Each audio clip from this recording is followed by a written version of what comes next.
One of the countries that traded with Egypt was the island of Crete, lying just north of Egypt in the Mediterranean Sea. Crete was the land of the Minoans, the fabled people who were visited by Theseus, the Greek hero. He was helped by the Cretan princess Ariadne to kill the bull-headed Minotaur.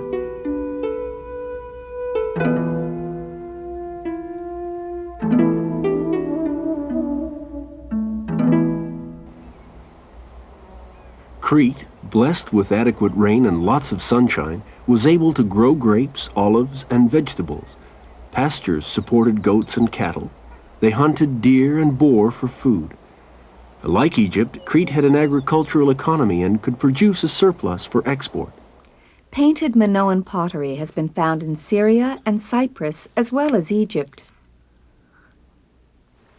Unlike Egypt, Crete was a relatively peaceful seafaring nation and apparently so confident in its sea power and large armed merchant fleet that its towns weren't fortified.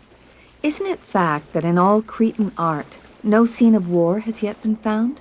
True. Palaces resembled storehouses more than fortresses.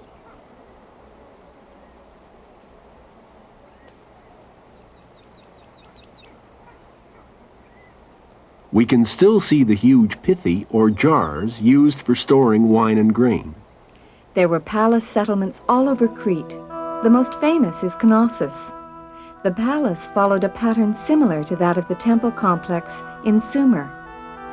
Along with the houses of the nobles, it contained the administrative center, craftsmen's workshops, and religious shrines. It was built of stone, supported by wooden beams, and often covered by lime plaster.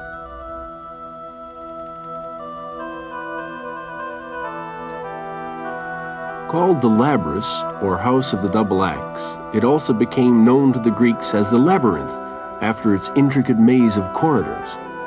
Labyrinth is in our dictionaries today, meaning a maze or something involved and complex.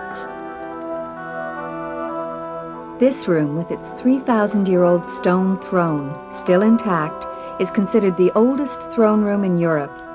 Scholars speculate that a queen or chief priestess sat on the throne, perhaps Ariadne. The Minoans were expert engineers, too. Along with light wells that warmed or cooled the buildings depending on the season, they developed a sophisticated system of drains, as well as bathrooms with toilets that could be flushed with water.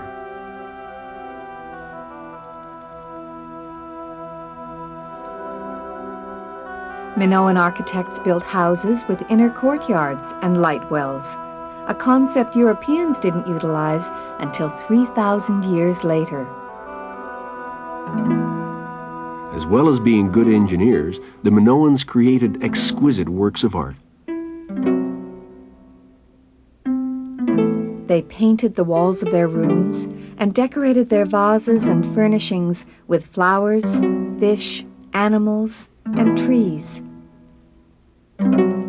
The people of the neighboring island of Thera had a distinct culture of their own, but were influenced by the Minoans, as you can see from their frescoes.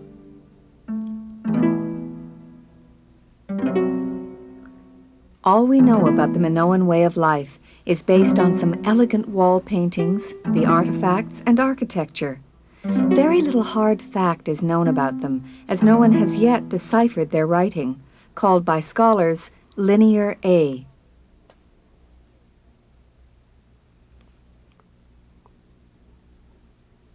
The most famous example of Minoan writing is the Festus Disk, found in the palace of Festus, still waiting to be translated.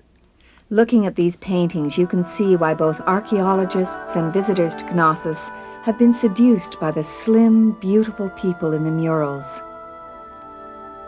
Men wore a kilt or loincloth. It was made of local wool or linen, possibly imported from Egypt. The outfit was completed by a tight girdle-like belt that exaggerated their slimness.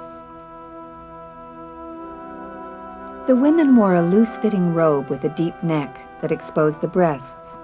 Over this was fitted a gaily colored flounce skirt held in place by a tight corset-like belt. Both men and women wore jewelry.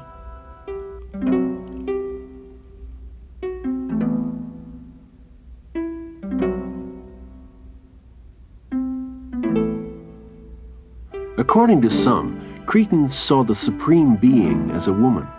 She was associated with the horns of a bull and the double axe. She was the protector of crops, life and death forces, and could influence good and evil. Her snakes symbolize the underworld, or possibly the earth from which life springs.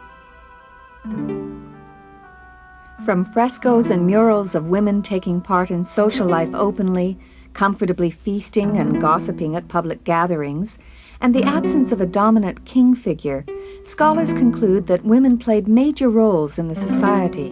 A matriarchy? Perhaps. The double axe, whose meaning we have already noted, was often connected with the bull and its worship.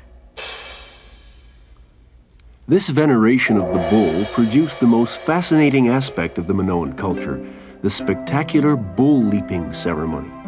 A youth, agile and graceful, somersaults over the bull's back after using the horns as leverage. A female assistant will catch him, while another girl with hands on the horns seemingly prepares to leap.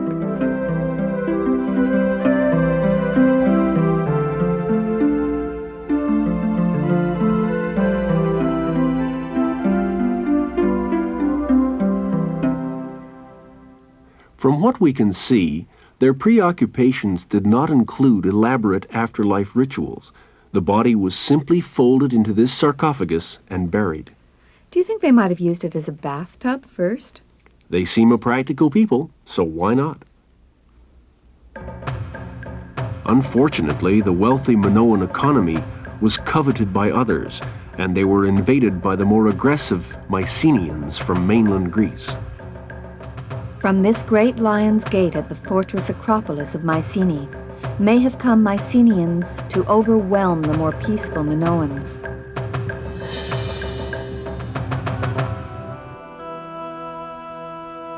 For some years, their cultures mixed. Agamemnon, the Mycenaean general who fought in the Trojan War, even had Cretans in his army. What happened to the Minoans finally? We'll have to wait till the last program for that.